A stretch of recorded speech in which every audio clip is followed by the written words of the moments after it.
శ్రీమాత్రే నమః. జ్ఞానసుధ సభ్యులందరికీ శుభోదయం. నేను మీ రాజేశ్వరిని. మీ అందరికీ చాలా టైం తక్కువ కదా, పెద్దగా వంటల గురించి కార్యక్రమాలు వీడియోలు చేసి పెడితే అందరూ చూడడానికి చేసుకుంటే కష్టం అవుతుంది. అందుకోసమని చాలా ఈజీగా ఎలా చేసుకోగలరు ఒక 2-3 నిమిషాల్లో నేను మీకు వంట ఎలా చేయాలో చెప్తానన్నమాట. ఏ కూరైనా పచ్చడైనా ఏదైనా. కాబట్టి ప్రతి ఒక్కరూ ఇది వినండి, తప్పకుండా మీకు నచ్చుతుంది.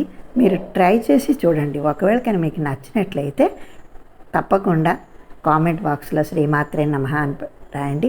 ఒక లైక్ మాత్రం మర్చిపోకుండా పెట్టండి, ఓకేనా? ఇప్పుడు చెప్తాను ఇవాళ వంకాయ పచ్చికారం కూర ఎలా చేయాలో 2 నిమిషాల్లో మీకు చెప్తాను.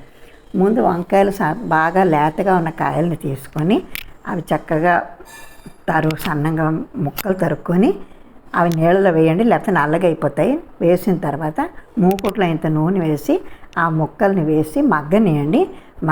అవి మగ్గుతూ ఉంటే అల్లం, పచ్చిమిరపకాయలు, 2 ఎండుమిరపకాయలు, కొంచెం జీలకర్ర, ఈ 4 వస్తువులు గ్రైండ్ చేసి ఎప్పుడైతే మగ్గుతాయో అప్పుడు అందులో ఉప్పు, పసుపు వేసి కొంచెం కొత్తిమీర వేసి ఈ కారం కూడా వేయండి.